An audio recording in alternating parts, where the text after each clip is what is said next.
Jamie Pollard, the athletic director of Iowa State, who will be hosting Big Noon Kickoff, Iowa State this weekend, made a pretty shrewd play, I believe. And he basically said, hey, Dave Portnoy, we are not Ohio State. We welcome you. Come to our stadium, right? Come to Jack Trice, all right? And we're going to have a blast. You'll be inside. You're not going to be outside like Ohio State. We're wide open for business. And then later in the day, it is revealed, and I want to read this right from the New York Times, okay? This is an article came out 20 hours ago, updated just 2 hours ago. So we got the latest right here. Quote, Dave Portnoy is bringing his brand to one particular conference. The Big 12 Conference had a call with Barstool Sports founder Dave Portnoy yesterday morning with Commissioner Brett Yormark and all 16-member athletic directors present, league sources confirmed to The Athletic. And while there is no official contract between the Big 12 and Barstool, the conference is looking to capitalize on Fox's new partnership with Portnoy and Barstool by engaging with the brand moving forward.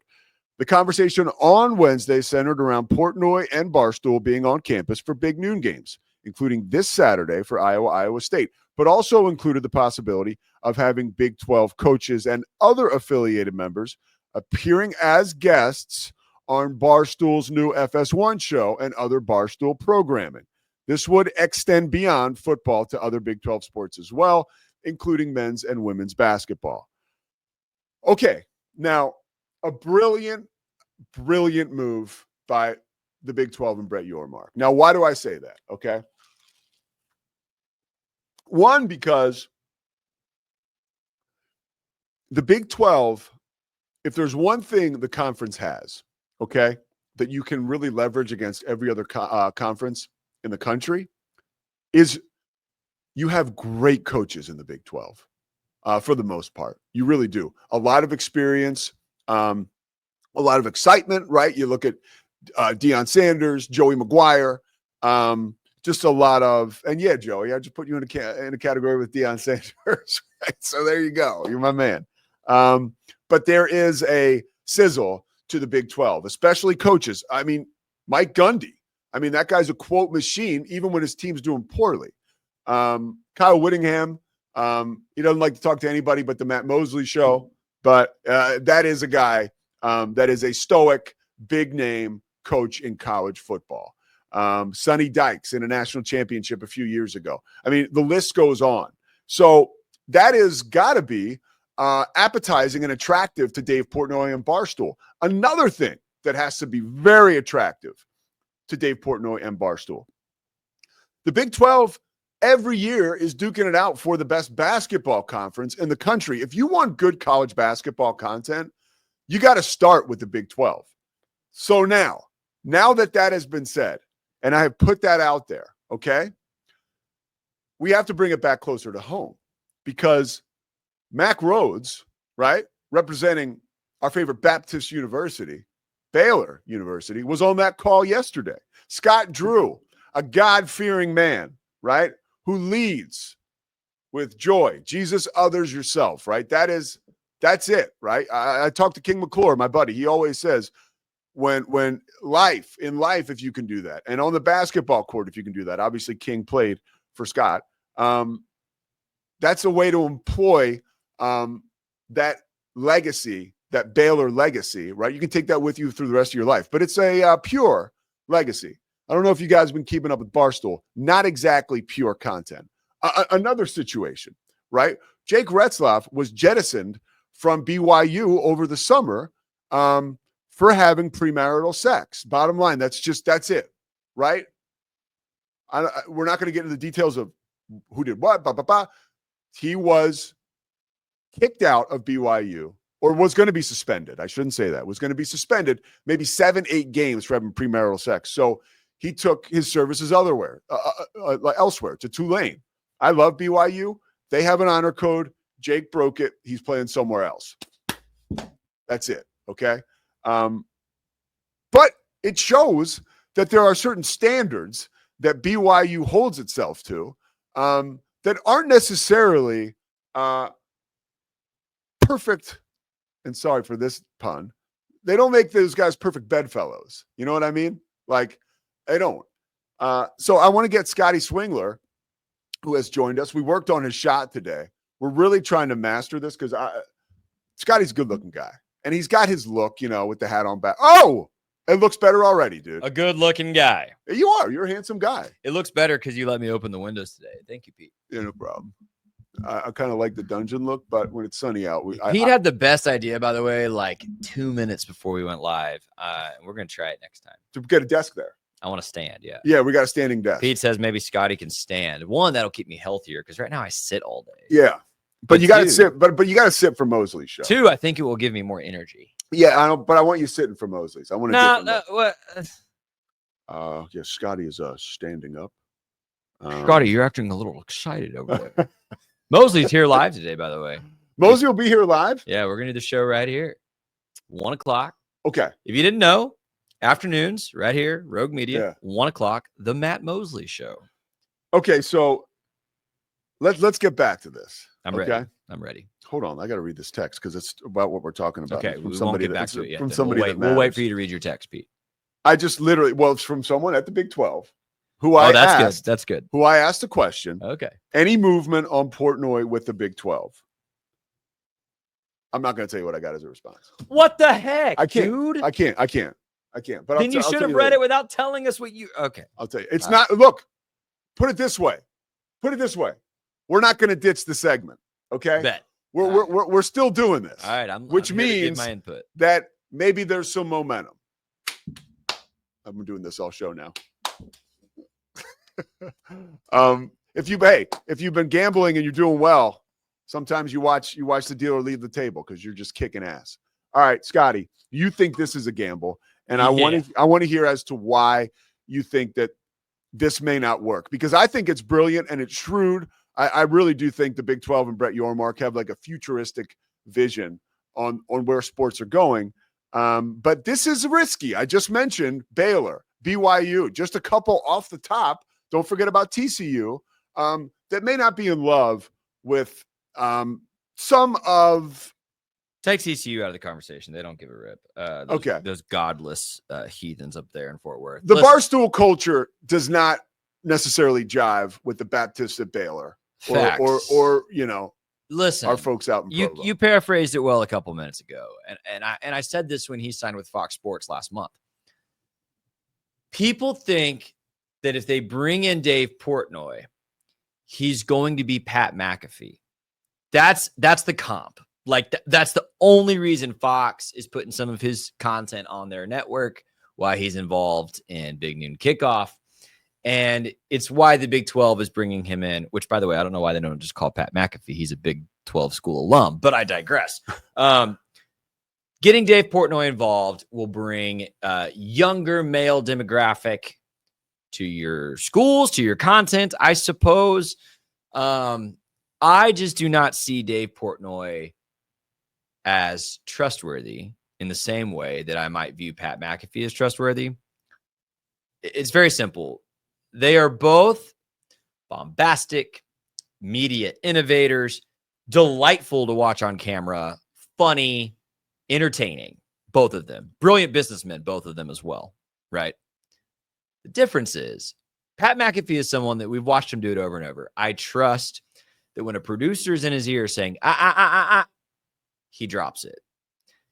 When he has made some big mistakes on air, he apologizes publicly. Sometimes months later, but yes, he does. Sure, but he apologizes for it. Even if it's funny, even if it's tongue-in-cheek, he tends to be able to somehow walk the narrow road needed to be on a network like ESPN while also being himself.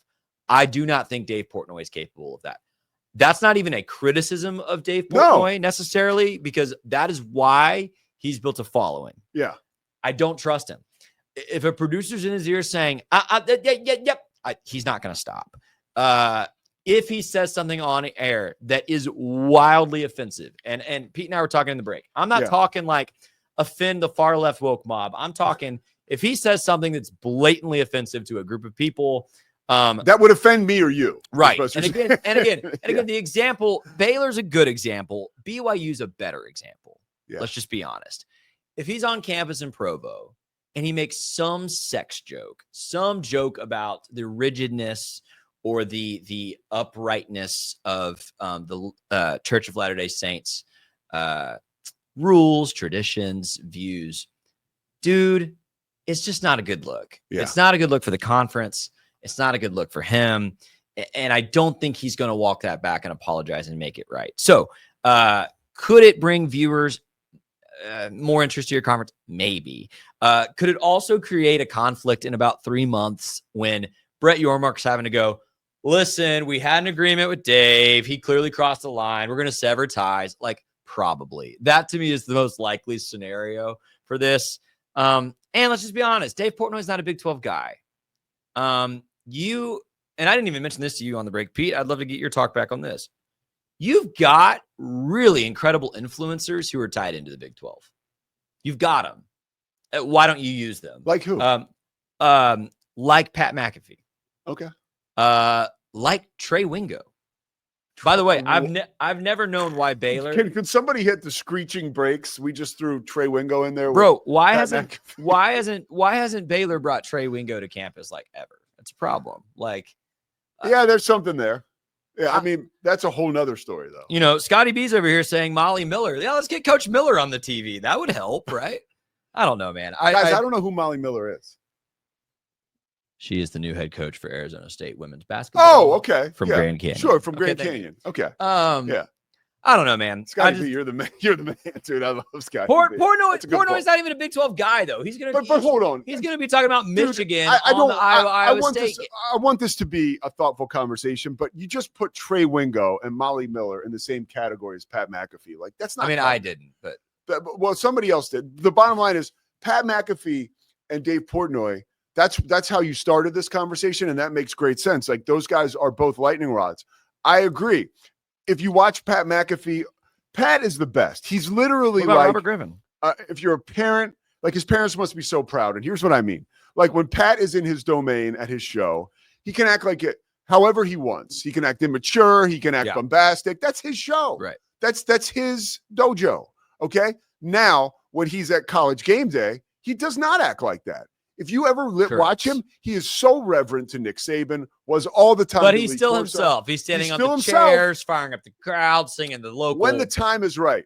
That dude gets it. Doing the kick. That dude gets it. And I've talked to people who've worked with him who say, you know, he's a little big time now where he doesn't necessarily, like, you can work with him all season long and he might not remember your name. Like, that's collateral damage of working in this business. It happens, right? The guy meets a million people every day. Like, sometimes when a guy like Pat is looking the wrong way when he shakes your hand, that can follow you forever, right? Like, oh, he wasn't paying attention. Like, it's all that's tough.